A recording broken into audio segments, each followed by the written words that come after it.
అందరికీ మన ప్రభువును రక్షకుడైన యేసుక్రీస్తు వారి పేరిట ప్రేమపూర్వకమైనటువంటి వందనాలండి. ప్రియులారా, మనుషుల్లో ఎక్కువ మంది ఎలాంటి ఆలోచనలు కలిగి ఉంటారంటే, వారు చేసే పనులనేవి దేవునికి ఎలా కనిపిస్తున్నాయి, దేవుని దృష్టికి ఎలా ఉన్నాయి అనేది చెక్ చేసుకోకుండా, ఈ పని చేస్తే మా పేరెంట్స్ ఏమనుకుంటారు, ఈ పని చేస్తే మా రిలేటివ్స్ ఏమనుకుంటారు, ఈ పని చేస్తే వేరే వాళ్ళు ఎలా ఉంటారు అని కొన్ని వ్యక్తిగతమైన విషయాలని, తల్లిదండ్రులకు చెప్పవలసిన విషయాలు కూడా చెప్పకుండా దాచిపెడుతూ ఉంటారండి.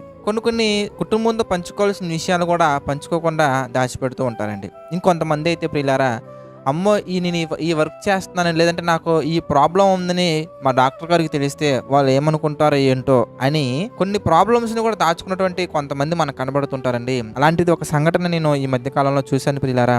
వాళ్ళకి ఒక హెల్త్ ఇష్యూ వస్తే ఆ హెల్త్ ఇష్యూ గురించి ఇంట్లో చెప్తే ఏమనుకుంటారో అని ఆ హెల్త్ ఇష్యూ గురించి ఇంట్లో చెప్పకుండా దాచుకొని ఒక 3 years 4 years దాచుకున్న తర్వాత పిల్లరా, అది క్రిటికల్ స్టేజ్కి వెళ్ళిపోయిన తర్వాత అప్పుడు డాక్టర్స్ ఐడెంటిఫై చేస్తే వాళ్ళకి ఆ హెల్త్ ఇష్యూ అనేది దగ్గరగా 4 to 5 years నుంచి ఉందండి.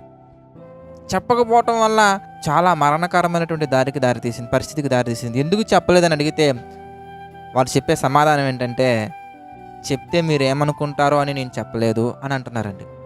అంటే మనుషుల్లో ఎక్కువ ఎలాంటి స్వభావం ఉంటుందంటే, ఈ పని నేను చేస్తున్నట్టుగా వాళ్ళు చూస్తే ఏమనుకుంటారో, ఈ పని నేను చేస్తున్నట్టుగా వీళ్ళు చూస్తే ఏమనుకుంటారో అని ఎక్కువగా థింక్ చేసి ఎక్కువగా స్ట్రెస్ అయిపోతూ ఉంటామండి. అయితే మీకు ఒక విషయం చెప్పాలి, బైబిల్ ప్రకారంగా వాక్యానుసారంగా ఏంటంటే, మనుషులు మనం ఏ పని చేసినా కూడా వాళ్ళు ఏదో ఒకటి అంటూనే ఉంటారండి.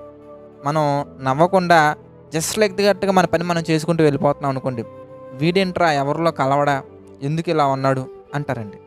అదే మనం నవ్వుతూ మాట్లాడుతున్నాం అనుకోండి, వీడికి అసలు లైఫ్ అంటే సీరియస్నెస్ లేదురా, ప్రతి దాంట్లో నవ్వుతూనే ఉంటారు, ప్రతి దానికి నవ్వుతూనే ఉంటుంటారు. అలాగనే కోపంగా ఉన్నాం అనుకోండి, వాడు చాలా కోపిస్తోడరా అంటూ ఉంటారు. మనం అలాగనే కోపపడకుండా శాంతంగా ఉన్నాం అనుకోండి, వీడికి అసలు కోపమే రాదేంట్రా, ఎలాంటి పరిస్థితుల్లో కూడా ఎంత పీస్ఫుల్గా ఎలా ఉంటున్నాడరా అంటారండి. అంటే మనం ఏ పని చేసినా కూడా అది అందరికీ నచ్చాలని రూల్ ఏం లేదండి. అందరూ దాన్ని మెచ్చుకునే అవకాశం కూడా లేదు. అందుకే బైబిల్లో ఒక మాట ఉంటుందండి, ప్రభు దృష్టికి నిర్దోషిని ఎంచబడినవాడు ధన్యుడు. అంటే మనం చేసే పని ఎవరికి నచ్చాలి, మన పని ఎవరు మెచ్చుకోవాలి అంటే దేవుడు మెచ్చుకుంటున్నారా లేదన్నదే మనం చూసుకోవాలండి.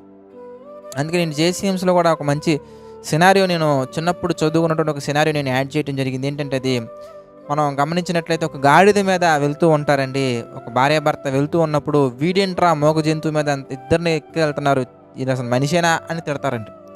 వెంటనే అతను ఇద్దరు నడుచుకుంటూ వెళ్తూ ఉంటారు, ఆ గాడిదను అలా నడిపించుకుంటూ వెళ్తుంటే ఇంకొంతమంది అంటారు, ఏంటి వీడు ఎలాగ ఉన్నాడు, ఉంది కదా ఒక ఆపర్చునిటీ ఉన్నప్పుడు ఉపయోగించుకోకుండా ఎలా వెళ్తున్నాడు ఏంటి, ఫులిష్ ఫెలో అంటారండి. అప్పుడు భార్యని నడిపించుకుంటూ అతను మాత్రం గాడిద మీద వెళ్తూ ఉంటే, భార్య నడిపిస్తున్నాడు, వీడేం మనిషిరా అంటారండి. తర్వాత ఇతను నడుచుకుంటూ వెళ్తూ ఉంటాడు, భార్యని మాత్రం గాడి మీద నడిపించి వెళ్తూ ఉన్నప్పుడు ఇతగాడు భార్య మాట విని భార్య కొంగు చోటను దాక్కునే మనిషి ఏమోరా అని అంటూ ఉంటారండి.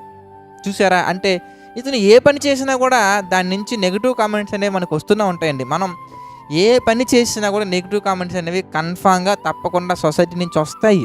ఎందుకంటే అందరు మనుషుల ఆలోచనలు ఒకే విధంగా ఉండవు, అందరి దృష్టి ఒకేలా ఉండదండి. అందుకే మనం అందరి గురించి ఆలోచించటం కంటే అందరిని సృష్టించిన దేవుడి గురించి మనం ఆలోచించాలి. మనం దేవుని దృష్టికి ఎలా ఉన్నాం అనేది చాలా ఇంపార్టెంట్ అండి. కనుక వాళ్ళు అదంటున్నారు, వీళ్ళు అదంటున్నారు, ఎలా ఉంటే అలా అనుకుంటే ఇవన్నీ కాదండి.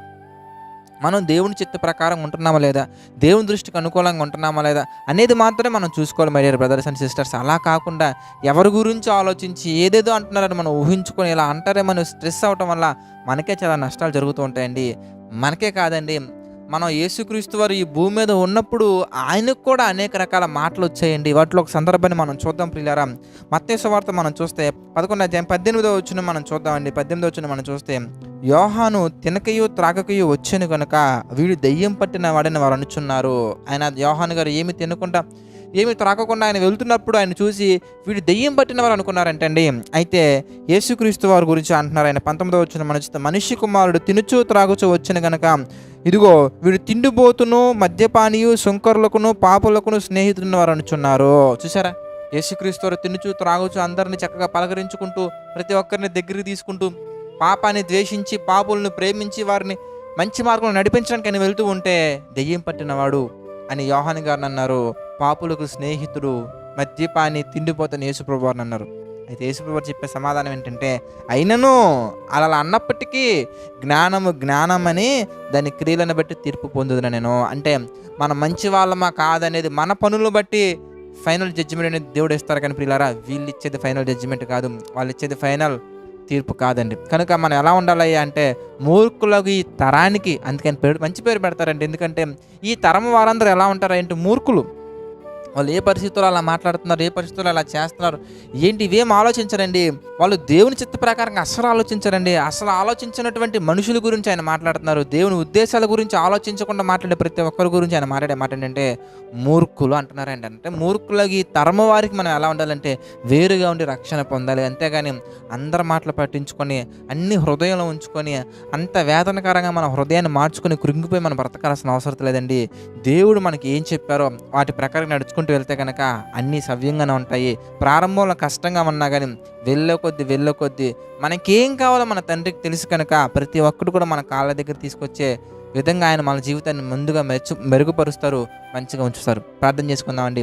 ప్రేమగలైనటువంటి మా తండ్రి, దయగలైనటువంటి దేవా, అనేకమైన విషయాలు మాతో మాట్లాడుతూ మీ చిత్త ప్రకారం నడిపిస్తున్నందుకు కృతజ్ఞతాస్తుతులు చెల్లించుకుంటున్నాం తండ్రి. మమ్మల్ని దీవించండి, ఆశీర్వదించండి ప్రభా.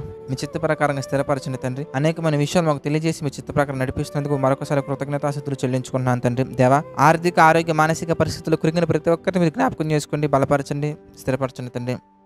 మరి కృంగిన హృదయానికి మా తండ్రి మంచి ఓదార్పునిచ్చి బలపరచండి దేవా. అదేవిధంగా తండ్రి, మరి ఈ పరిచర్య ముందుకు సాగడానికి తండ్రి ఆర్థికంగాను ప్రార్థన ద్వారా మా తండ్రి సహకారం నిలబడుతున్న వారిని జ్ఞాపకం చేసుకుని దీవించండి తండ్రి.